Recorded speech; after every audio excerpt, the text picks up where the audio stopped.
하나님을 예배하겠습니다.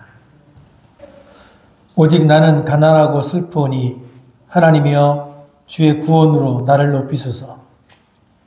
내가 노래로 하나님의 이름을 찬송하며 감사함으로 하나님을 위대하시다 하리니 이것이 소 곧 뿔과 굽이 있는 황소를 드림보다 여호와를 더욱 기쁘시게 함이 될 것이라.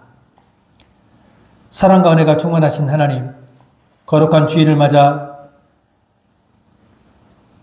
이곳에 나와 감사의 마음을 담아 하나님을 예배하오니 우리 예배가 온전히 하나님께 바쳐지는 예배가 되게 하여 주옵소서. 성부 하나님께서 세상의 모든 죄인을 구원하시기 위하여 독생자를 보내주셨으니 감사를 드립니다. 성자 예수님께서 죄 없으신 몸으로 십자가에 달려 우리의 모든 죄를 대속해 주셨으니 찬양을 드립니다. 우리로 하여금 이 모든 것을 믿게 하시니 성령 하나님의 인도하심에 마음과 뜻과 정성을 다하여 우리의 예배를 올려드립니다. 삼위일체 거룩하신 하나님 홀로 영광받아 주옵소서. 예수님의 이름으로 기원하옵나이다. 아멘.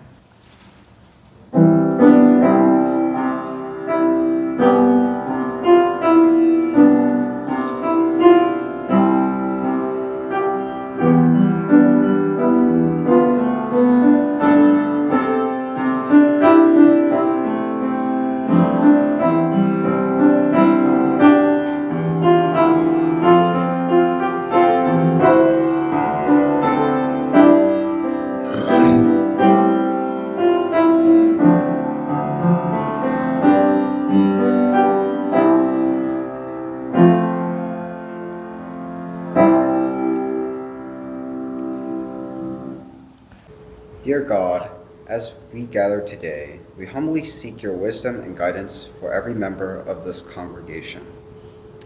May your Spirit lead us to decisions that reflect your love and justice. Together, we hope that we learn more about you and align our actions with your teachings. Guide us in our daily lives and give us strength when we feel weary, so we may continue forward even when we are weak. Be with those who feel distant from you, whose faith is uncertain. Draw them near to your loving presence. We lift those around the world who are suffering, those who are dying, starving, and struggling. May your hand be upon them, bringing comfort, hope, and relief in their need. And Father, we lift all those who are suffering in the conflicts, those who are hungry, those who are in pain or sick. Surround them with your love and grace, and guide them, as you faithfully guide us each day. In Jesus' name we pray. Amen. 마태복음 26장 38절로 46절 하나님의 말씀을 교독하겠습니다. 이에 말씀하시되 내 마음이 매우 고민하여 죽게 되었으니 너희는 여기 머물러 나와 함께 깨어 있으라 하시고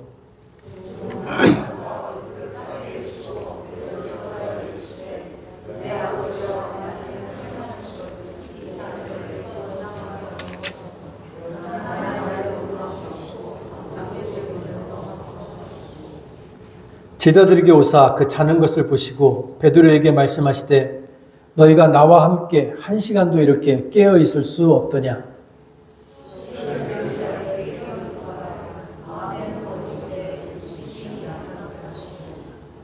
다시 두 번째 나아가 기도하여 이르시되 내 아버지여 만일 내가 마시지 않고는 이 잔이 내게서 지나갈 수 없거든 아버지의 원대로 되기를 원하나이다 하시고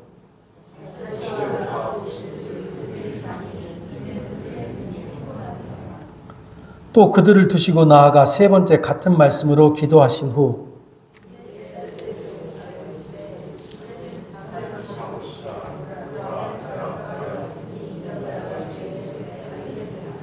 함께 있습니다. 일어나라 함께 가자 보라 나를 파는 자가 가까이 왔느니라. 많은 분들이 성경 읽고 기도하고 교회 나와서 예배 참석하고 봉사하면 그리스도인이 된다고 믿습니다. 어쩌면 그런 것들로 그리스도인이 되는데 충분하다고 믿을 수도 있습니다. 그런데 그리스도인, 즉 하나님의 제자가 된다, 그리스도의 제자가 된다고 하는 건 이런 것들로는 충분하지 않습니다. 물론 성경을 읽고 기도하고 교회 나와서 예배하고 봉사하는 것, 그것을 통해서 하나님을 알아갈 수는 있습니다. 그러나 하나님을 안다고 하는 것과 하나님의 아는 그 하나님의 뜻을 삶에서 실천한다고 하는 건 전혀 다른 문제입니다.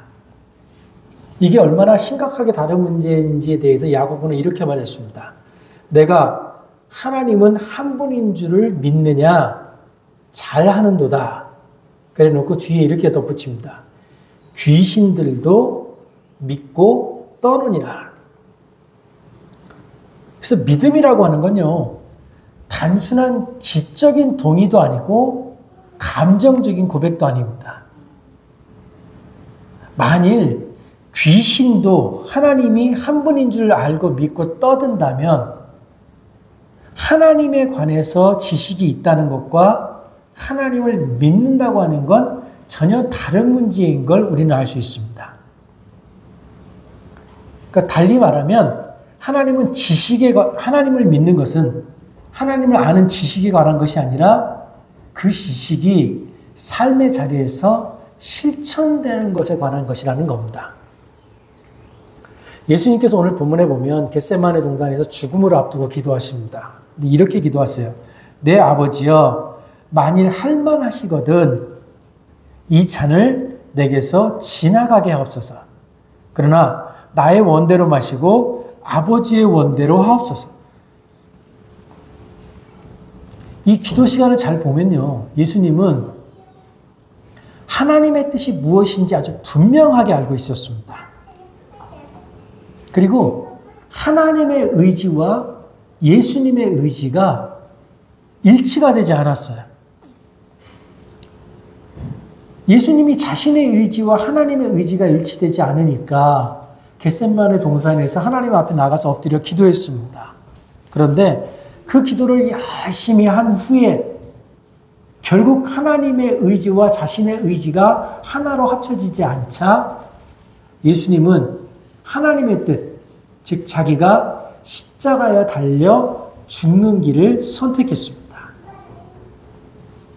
십자가에 달려 죽기까지 하나님의 뜻에 순종하셨던 그 예수님이 우리에게 이렇게 말씀하셨습니다. 나더러 주여 주여 하는 자마다 다 천국에 들어갈 것이 아니요 다만 아버지 뜻대로 행하는 자라야 들어가리라. 신앙은요, 하나님의 뜻이 내 삶에서 이루어지게 하는 겁니다. 그런데 신앙은 하나님의 뜻이 우리 삶에서 이루어지게 하는 것이다 라고 하는 이 말을 어떤 분들은 행위와 연결지어서 생각하십니다. 그 행위란 이런 것들입니다. 주일 예배 참석하고 하나님 찬양하고 예배 나와서 헌금하고 성도들과 교제하고, 물론 이 모든 게 다 중요합니다. 그런데 이것들이 우리 믿음의 기준이 될 수는 없습니다. 우리가 이런 신앙의 행위들을 다 한다고 칠지라도 그럼에도 불구하고 우리 마음이 하나님과 하나로 연결되어 있지 않다면 우리가 하는 그 모든 행위는 아주 단순한 종교적 습관에 불과합니다. 왜냐하면 신앙은 행위의 문제가 아니라 존재의 문제이기 때문입니다. 그래서 만약 우리가 하나님과 하나로 연합하는 존재, 하나님과 하나로 연결된 존재가 되지 못한다면 우리가 행하는 모든 종교적 행동들은 울리는 꽹과리에 불과한 것이 됩니다. 신앙은 우리가 무엇을 하느냐가 아니라 우리가 누구인가에 관한 것이기 때문에 그렇습니다. 우리가 행하는 어떤 일 때문에 하나님께서 크게 기뻐하지 않습니다. 예를 들면 이런 겁니다. 이제 해나가 4살 되나요? 만 3살. 아직 멀었구나. 좀 더 크면 어느 날 미국은 안 그런가요? 어버이날이 되면 엄마한테 카네이션을 만들어서 올 겁니다. 처음 만들어 온 그 카네이션을 받으면서 엄마 아빠가 감격을 할 겁니다. 그런데 엄마 아빠가 하는 그 감격에 비해서 그 카네이션은 정말 조악할 겁니다. 근데 우리가 이 땅에서 좋은 카네이션들을 많이 받고 좋은 꽃들을 많이 봤는데 왜 그런 좋은 카네이션과 꽃들에 감격하지 않던 우리가 그 조악한 종이로 만든 카네이션에 감격할까요? 아이의 마음이 엄마와 아빠와 연결되어 있기 때문에 그렇습니다. 카네이션을 만든 행위에 감격한 게 아닙니다. 우리가 예배하고 크고 아름다운 건축 교회를 짓고 많은 사람이 모여서 예배하고 많은 헌금이 교회에 모인다고 하나님이 기뻐하는 게 아닙니다. 우리가 하나님을 기쁘시게 하려면 우리의 마음이 하나님과 하나 되어야 됩니다. 예수님이 하나님께 순종하셨듯이 우리도 하나님께 순종하고 예수님께서 인류를 사랑하셔서 자신의 생명을 주셨듯이 우리도 이 땅의 다른 사람들을 위해서 우리의 삶을 헌신할 때 하나님께서 기뻐하신다는 겁니다. 그 길로 예수님께서 우리를 초대하십니다. 그 예수님이 오늘 기도가 다 끝난 후에 우리에게 이렇게 말씀하십니다. 일어나 함께 가자. 일어나 함께 가자라고 하는 이 말씀은 단순히 이제 기도가 끝났으니 일어나서 집에 가서 편안히 자자 그런 말씀이 아닙니다. 이 말씀은 하나님과 하나 되라는 부르심이고 하나님의 뜻을 알고 그것을 실천하라는 아주 엄중한 명령입니다. 이 말씀을 들은 예수의 그리스도의 제자들은 더 이상 머뭇거려서는 안 되는 겁니다. 이 말씀을 들은 우리는 그 순간부터 하나님과 하나 되려고 노력해야 되고 우리 삶의 자리에서 하나님의 뜻을 살아내려고 노력해야 됩니다. 그러나 하나님의 뜻을 살아내려고 노력해야 된다고 하는 것이 달리 말해서 그리스도인이 된다고 하는 것이 단순한 의미에서 윤리적 결단을 한다는 게 아닙니다. 우리가 새로운 존재가 된다고 하는 겁니다. 문제는 우리의 의지로는 새로운 존재가 될 수 없다는 데 있습니다. 그러나 만약 우리가 하나님과 하나가 돼서 하나님과 하나로 연결되면 그래서 우리가 새로운 존재가 된다면 우리는 결코 하나님을 경시할 수 없는 사람이 됩니다. 하나님과 하나가 되어서 하나님을 경시하지 않는 사람은 그 하나님의 사랑을 받고 있는 나를 무시하지 않습니다. 하나님과 하나 된, 그래서 새로운 존재가 된 우리는 하나님의 사랑을 받고 있는 타인을 무시하지 않습니다. 하나님과 하나 되어서 새로운 존재가 된 우리는 사랑 안에서 온 세계와 하나로 연결됩니다. 그런 의미에서 그리스도인에게 사랑은 의무가 아니라 선택이 아니라 필연입니다. 그래서 그런 의미에서 그리스도인은 그리스도 안에서 모든 사람과 하나 된 형제고 자매가 되는 겁니다. 그래서 바울은 이렇게 말했습니다. 내가 사람의 방언과 천사의 말을 할지라도 사랑이 없으면 소리나는 구리와 울리는 꽹과리가 되고 누구라도 사랑 없이 방언을 할 수 있습니다. 누구라도 사랑 없이 천사의 말을 할 수 있습니다. 누구라도 사랑 없이 예언할 수 있습니다. 누구라도 사랑 없이 교회에서 봉사할 수 있습니다. 누구라도 사랑 없이 헌신할 수 있습니다. 그러나 사랑 없이 하는 이 모든 것들은 소리나는 구리, 울리는 꽹과리에 불과합니다. 그날 밤 예수께서는 제자들에게 이렇게 말씀하셨습니다. 일어나 함께 가자. 하나님의 사랑 안에서 하나 된 존재로서 우리는 예수님과 함께 걸어가야 합니다. 하나님과 연합된 삶 속에서 우리는 자연스럽게 하나님의 뜻을 따르게 됩니다. 겟세마네 동산에서 예수님이 정말 고통스럽게 기도하셨습니다. 그런데 예수님께서 너무 고통스럽게 기도하셨기 때문에 우리는 이 겟세마네 기도를 자꾸 청원 기도로만 이해를 합니다. 예수님이 짊어지셔야 되는 십자가의 길이 너무 고통스러웠고 겟세마네에서 보여주신 예수님의 기도가 너무 절박해 보였기 때문에 우리는 이 겟세마네 기도를 예수님의 간절한 청원 기도라고 이해를 합니다. 그런데 이 겟세마네 기도를 자세히 들여다보면요, 이 기도는 단순히 청원만을 위한 기도가 아니었습니다. 왜냐하면 십자가를 앞에 두고 죽음을 앞에 둔 예수님께서 이 겟세마네 기도를 하는 동안 제자들에게 9번에 걸쳐서 명령형 동사를 사용하십니다. 앉아있으라, 깨어있으라, 기도하라, 일어나라, 함께 가자, 보라, 자라, 쉬라. 그런데 반면에 예수님께서는 단 2번 하나님께 명령형 동사를 사용해서 청원하십니다. 이 잔을 내게서 지나게 하옵소서. 아버지 뜻대로 하옵소서. 십자가라는 그 죽음을 바로 앞에 둔 예수님이 자신의 십자가에 대해서는 단 2번 기도하신 반면에 제자들에게는 9번 말씀하셨습니다. 우리가 매년 사순절이 되면 이 본문을 한 번씩은, 최소한 한 번씩은 읽고 지나가는데 올해는 예수님의 이 청원에 관한 부분이 아니라 예수님이 제자들에게 하셨던 이 동사들에 관해서 한번 살펴보려고 합니다. 예수님은 이제 곧 십자가에 달려 돌아가실 겁니다. 이 십자가는 예수님에게 큰 위기입니다. 그런데 예수님에게 큰 위기인 그것은 곧 제자들에게도 위기라는 의미입니다.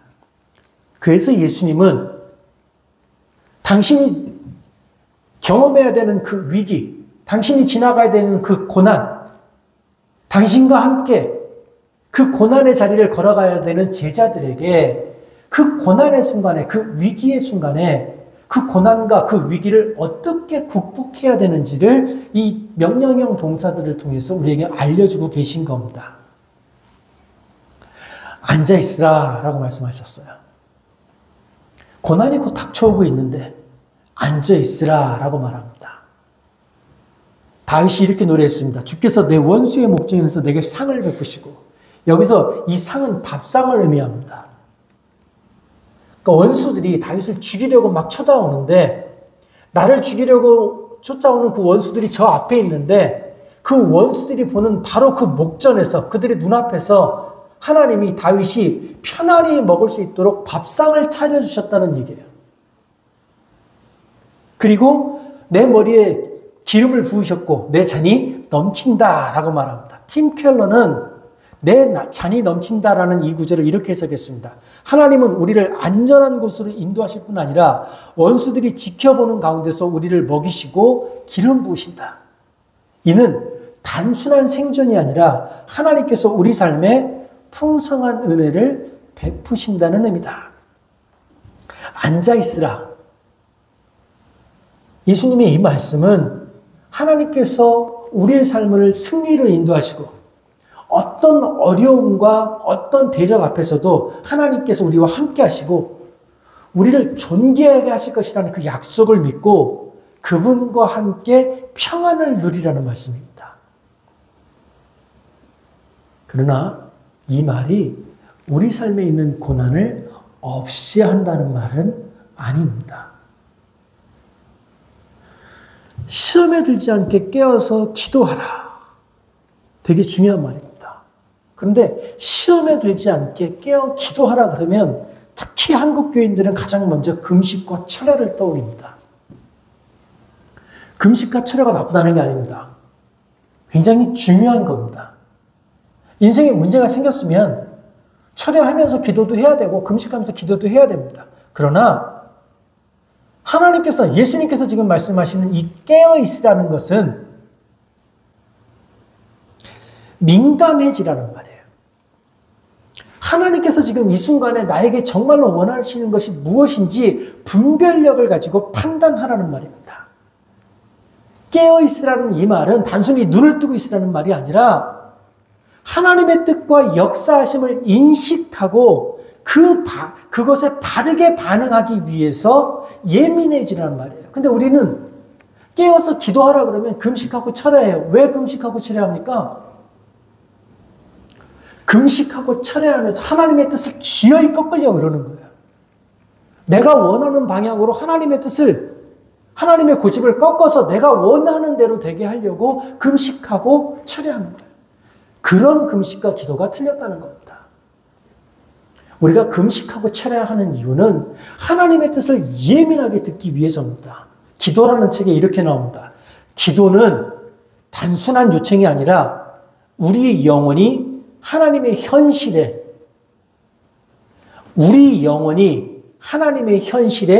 깨어나는 것이다.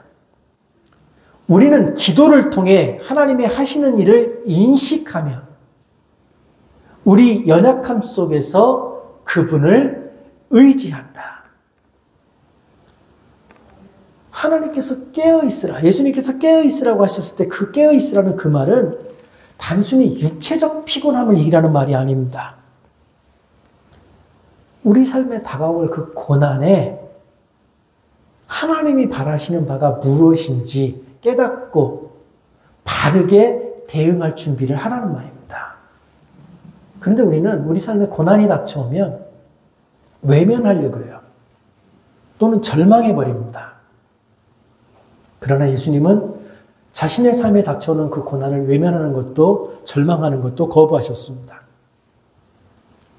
예수님은 기도하셨습니다.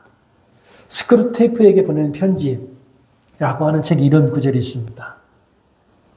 사탄은 우리가 과거에 집착하거나 미래에 대한 염려로 가득 차도록 만든다. 그러나 하나님은 우리가 현재에 깨어있도록 하신다. 왜냐하면 하나님이 역사하시는 시간은 항상 지금이기 때문이다. 예수님은요, 제자들이 두려움에 빠지거나 무기력하게 잠들어 있는 것이 아니라 지금 이 순간에 역사하시는 그 하나님께 예민하게 반응하고 기도함으로 그 하나님의 뜻을 드러내기를 바라셨던 겁니다. 그래서 바울은 이렇게 말했습니다. 모든 기도와 간구를 하되 무시로 성령 안에서 기도하고 이를 위하여 깨어 구하라. 고백록에 보면요, 기도는 단순한 요청이 아니라 하나님께서 나를 변화시켜가는 과정이다. 기도는 하나님을 변화시키는 게 아닙니다. 기도는 하나님께서 나를 변화시켜가는 과정입니다. 그러면서 계속해서 이렇게 말합니다. 기도를 통해서 나는 현실을 보게 되고 하나님의 뜻에 맞춰져 간다. 기도는 순종과 행동으로 이어지는 겁니다.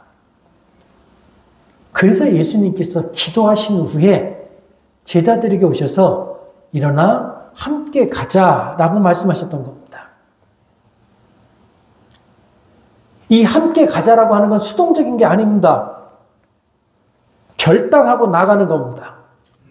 예수님이 지금 죽음을 향해 나가십니다.